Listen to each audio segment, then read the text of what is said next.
പച്ച പപ്പായ, തേങ്ങാപ്പാൽ ഇവ രണ്ടും ചേർത്തുള്ള ഒരു പ്രഥമനാണ് ഇന്ന് ഇവിടെ തയ്യാറാക്കുന്നത്. അപ്പം അതിനുവേണ്ടി ഇവിടെ ഞാൻ 2 പപ്പായ എടുത്തിട്ടുണ്ട്. പക്ഷെ നമുക്ക് ഒരെണ്ണത്തിൻ്റെ ആവശ്യമുള്ളൂ. ആ ഒരെണ്ണത്തിൻ്റെ തൊലിയെല്ലാം നല്ലതുപോലെ ഒന്ന് കളയുക. ഇതേ രീതിയിൽ തൊലിയെല്ലാം കളഞ്ഞൊന്ന് എടുക്കുക. പിന്നീട് ഇത് നീളത്തിലൊന്ന് കട്ട് ചെയ്തെടുക്കുക. ഇനി നീളത്തിൽ കട്ട് ചെയ്തെടുത്തതിന് ശേഷം ഇനി ഇതേ രീതിയിലൊന്ന് ചീകിയെടുക്കുക. ഏകദേശം ഒരു 1/4 കപ്പോളം നമുക്ക് ആവശ്യമായിട്ടുണ്ട്. അതിനുവേണ്ടി നമുക്ക് ഇതേപോലെ ചീകി ഒന്ന് എടുക്കുക. എടുത്തതിന് ശേഷം ഇത് നല്ലതുപോലെ ഒന്ന് കഴുകിയെടുക്കണം. അപ്പോൾ അതിനുവേണ്ടി നമുക്ക് ഇതൊന്ന് കഴുകി എടുത്തതിന് ശേഷം ഒന്ന് മാറ്റി വെക്കുക. പിന്നീട് നമുക്ക് വേണ്ടത് ഉണ്ടശർക്കരയാണ് വേണ്ടത്. ഈ ഉണ്ടശർക്കര ഒന്ന് ഉരുക്കിയെടുക്കുന്നതിന് വേണ്ടി സ്റ്റൗവിൽ ഒരു പാത്രം വെച്ചു കൊടുക്കുക. അതിലേക്ക് അല്പം ഒന്ന് വെള്ളം ഒഴിച്ചു കൊടുത്ത് ആ വെള്ളം ഒന്ന് ചൂടായി വന്നു കഴിയുമ്പോൾ നമ്മൾ ചീകി എടുത്തുകൊണ്ട് വന്നിരിക്കുന്ന ഉണ്ടശർക്കര ആ ഒരു പാത്രത്തിലേക്ക് ഒന്ന് ഇട്ട് കൊടുക്കുക. എന്നിട്ട് ഇതിനകത്തേക്ക് അല്പം കൂടി, അതായത് ആവശ്യത്തിനുള്ള വെള്ളം കൂടെ ചേർത്ത് കൊടുത്ത് ഇത് നല്ലതുപോലെ ഒന്ന് ഇളക്കി കൊടുക്കുക. ഒരു 2-3 മിനിറ്റ് സമയം കൊണ്ട് തന്നെ ഈ ഉണ്ടശർക്കരയെല്ലാം നല്ലതുപോലെ ഒന്ന് ഉരുകി വരുന്നതാണ്. അതുപോലെ തന്നെ ഈ ഒരു ചാനൽ നിങ്ങൾ ആദ്യമായി കാണുകയാണെങ്കിൽ തീർച്ചയായും ഒന്ന് സബ്സ്ക്രൈബ് ചെയ്യുക. ഒപ്പം തൊട്ടടുത്തുള്ള ബെൽ ബട്ടണിൽ ഒന്ന് അമർത്തിയതിനു ശേഷം ഓൾ എന്ന ബട്ടണിൽ അമർത്തിയാൽ തുടർന്നുള്ള എൻ്റെ എല്ലാ വീഡിയോസിൻ്റെയും നോട്ടിഫിക്കേഷൻ നിങ്ങൾക്ക് അപ്പോഴപ്പോൾ കിട്ടുന്നതായിരിക്കും. ഉണ്ടശർക്കരയെല്ലാം നല്ലതുപോലെ ഒന്ന് ഉരുകി വന്നിട്ടുണ്ട്. ഇനി ഇത് നമുക്ക് എടുത്ത് ഒരു അരിപ്പയിലൂടെ ഒന്ന് അരിച്ചെടുക്കണം. നല്ലതുപോലെ ഒന്ന് തണുത്തതിന് ശേഷം വേണം നമുക്കിത് അരിപ്പയിലൂടെ ഒന്ന് അരിച്ചെടുക്കേണ്ടത്. നല്ലപോലെ എല്ലാം തണുത്തതിന് ശേഷം ഇതുപോലെ ഒരു അരിപ്പയിലൂടെ ഒന്ന് അരിച്ചെടുക്കുക. ഇതിനകത്ത് കല്ലും അതുപോലെ തന്നെ വേസ്റ്റൊക്കെ ഒന്ന് മാറ്റി എടുത്തതിന് ശേഷം ഇതും നമുക്കൊന്ന് മാറ്റി വെക്കാം. ഇനി ഇതെങ്ങനെയാണ് തയ്യാറാക്കുന്നതെന്ന് കാണാം. അതിനുവേണ്ടി സ്റ്റൗവിൽ ഒരു പാത്രം വെച്ചു കൊടുക്കുക. അതിനകത്തേക്ക് നമ്മൾ നേരത്തെ അരിച്ചെടുത്തുകൊണ്ട് വെച്ചിരിക്കുന്ന ഉണ്ടശർക്കരയുടെ ആ ഒരു വെള്ളം അതിനകത്തേക്കൊന്ന് ഒഴിച്ചു കൊടുക്കുക. എന്നിട്ട് ഇത് നല്ലതുപോലെ ഒന്ന് ഇളക്കി കൊടുക്കുക. ഇതൊന്ന് ഇതുപോലെ ഒന്ന് ചെറുതായിട്ടൊന്ന് ഇളക്കി ഒന്ന് ചൂടായി വന്നു കഴിയുമ്പോൾ ഇതിലേക്ക് ഇനി നമുക്ക് സ്വല്പ വെള്ളം കൂടി ഒന്ന് ഒഴിച്ചു കൊടുക്കാം. കാരണം ഞാൻ ആദ്യം ഒഴിച്ച വെള്ളം അല്പം കുറവായതുകൊണ്ടാണ് വീണ്ടും അല്പം വെള്ളം കൂടി ചേർത്ത് കൊടുത്തത്.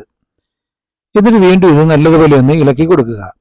അങ്ങനെ ഇളക്കി ഇത് നല്ലതുപോലെ ഒന്ന് തിളച്ച് വന്നു കഴിയുമ്പോൾ പിന്നീട് നമുക്ക് ഇതിനകത്തേക്ക് ചേർത്ത് കൊടുക്കേണ്ടത് നെയ്യാണ് ചേർത്ത് കൊടുക്കേണ്ടത്. ഞാനിപ്പോൾ അധികം നെയ്യൊന്നും ചേർത്ത് കൊടുക്കുന്നില്ല. ഒരു 1/2 സ്പൂൺ നെയ്യ് മാത്രം ചേർത്ത് കൊടുത്താൽ മതി. അതിനുശേഷം പിന്നീട് നമുക്ക് നെയ്യ് ആവശ്യമുണ്ടെങ്കിൽ മാത്രം ചേർത്ത് കൊടുത്താൽ മതി.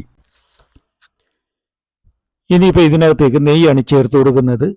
ഇതുപോലെ ഒരു 1/2 സ്പൂൺ നെയ്യ് ചേർത്ത് കൊടുത്ത് വീണ്ടും ഇത് നല്ലതുപോലെ ഒന്ന് ഇളക്കി കൊടുക്കാം. ഇളക്കിയെല്ലാം കൊടുത്ത് ഈ നെയ്യ് എല്ലാ ഉണ്ടശർക്കരയ്ക്ക് അത് നല്ലതുപോലെ ഒന്ന് മിക്സ് ആകുന്നത് വരെ വേണം ഇതൊന്ന് ഇളക്കി കൊടുക്കേണ്ടത്. തീർച്ചയായിട്ടും നിങ്ങൾ ഇതൊന്ന് വീട്ടിൽ തയ്യാറാക്കി നോക്കുക. വളരെ ഈസിയായിട്ട് തയ്യാറാക്കാൻ പറ്റിയതാണ്. പ്രത്യേകിച്ച് ഇതിന് അധികം ചിലവില്ലാതെ തന്നെ നമുക്ക് വീട്ടിൽ തയ്യാറാക്കാൻ പറ്റിയ ഏറ്റവും നല്ലൊരു പ്രഥമനാണിത്. നിങ്ങളിത് തയ്യാറാക്കിയതിന് ശേഷം ഇതിൻ്റെ സ്വാദ് തീർച്ചയായിട്ടും നിങ്ങൾക്കിത് ഇഷ്ടപ്പെടുന്നതാണ്. ഇനി ഇതിനകത്ത് ഏറ്റവും മെയിനായിട്ട് ചേർത്ത് കൊടുക്കേണ്ടത് പപ്പായ ചീകിയതാണ് ചേർത്ത് കൊടുക്കേണ്ടത്. ഈ ഒരു പ്രഥമൻ്റെ ഏറ്റവും മെയിനായിട്ടുള്ള ഒരു സാധനമാണ് ഈ ഒരു പപ്പായ. പപ്പായയും കൂടി ചേർത്ത് കൊടുത്തതിന് ശേഷം ഇനി ഇത് നല്ലതുപോലെ ഒന്ന് ഇളക്കി കൊടുക്കുക. ഈ ഒരു ശർക്കര വെള്ളത്തിനകത്ത് കിടന്ന് വേണം ഈ ഒരു പപ്പായ എല്ലാം നല്ലതുപോലെ ഒന്ന് വെന്ത് വരേണ്ടത്. അപ്പൊ അതൊന്ന് വെന്ത് വരുന്നത് വരെ നമുക്കിതൊന്ന് നിർത്താതെ തന്നെ ഒന്ന് ഇളക്കി കൊടുക്കുക.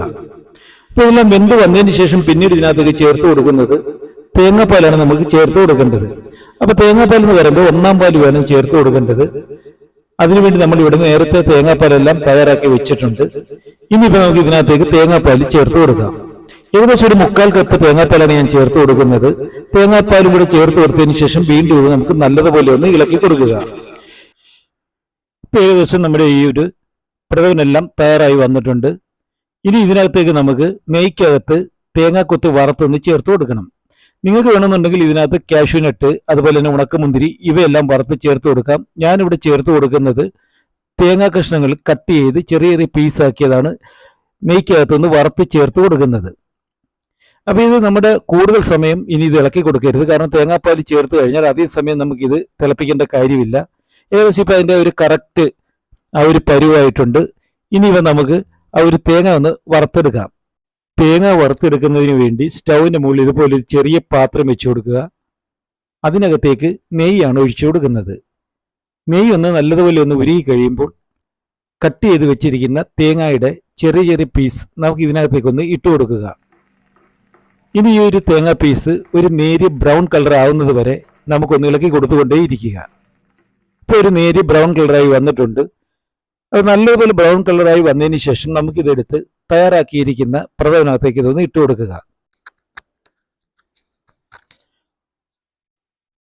ഇനി ഇതിൽ കൂടുതൽ ബ്രൗൺ കളർ ആകേണ്ട കാര്യമില്ല. ഒരു കറക്റ്റ് ബ്രൗൺ കളർ ആയിട്ടുണ്ട്. അപ്പോൾ നമുക്കത് പ്രഥമനകത്തേക്കൊന്ന് ഇട്ട് കൊടുക്കുക. ഇട്ട് കൊടുത്ത് ഇതൊന്ന് നല്ലതുപോലെ ഒന്ന് ഇളക്കി ഒന്ന് ചെറുതായിട്ടൊന്ന് തിള വന്നു കഴിയുമ്പോൾ നമുക്കിത് ഉപയോഗിക്കാവുന്നതാണ്. സ്റ്റൗവിൽ നിന്ന് ഇറക്കി വെച്ച് ഒന്ന് തണുപ്പിച്ച് നിങ്ങൾ ഇത് ഉപയോഗിക്കുകയാണെങ്കിൽ വളരെയേറെ സ്വാദിഷ്ടമായിട്ട് തന്നെ നമുക്കിത് ഉപയോഗിക്കാവുന്നതാണ്. അപ്പോൾ ഒരു വീഡിയോ നിങ്ങൾക്ക് ഇഷ്ടപ്പെട്ടെങ്കിൽ തീർച്ചയായും ഒന്ന് ലൈക്ക് ചെയ്യുക, ഒപ്പം ഒന്ന് ഷെയർ ചെയ്യുക. വളരെ ഈസി ആയിട്ട് തന്നെ വീട്ടിൽ തയ്യാറാക്കാൻ പറ്റുന്ന ഈ ഒരു പ്രഥമൻ തീർച്ചയായിട്ടും നിങ്ങളൊന്ന് തയ്യാറാക്കി നോക്കുക. അതുപോലെ തന്നെ ഈ വീഡിയോ നിങ്ങൾക്ക് ഇഷ്ടപ്പെട്ടെങ്കിൽ തീർച്ചയായും ഇതിൻ്റെ ഒരു അഭിപ്രായം എൻ്റെ കമൻറ്റ് ബോക്സിൽ ഒന്ന് അറിയിക്കുക. അപ്പോൾ നമുക്ക് ഇപ്പോൾ ഇതുപോലെ ഒരു പാത്രത്തിലേക്ക് പ്രഥമൻ ഒഴിച്ചു കൊടുത്തതിന് ശേഷം നമുക്കിത് ഉപയോഗിക്കാവുന്നതാണ്.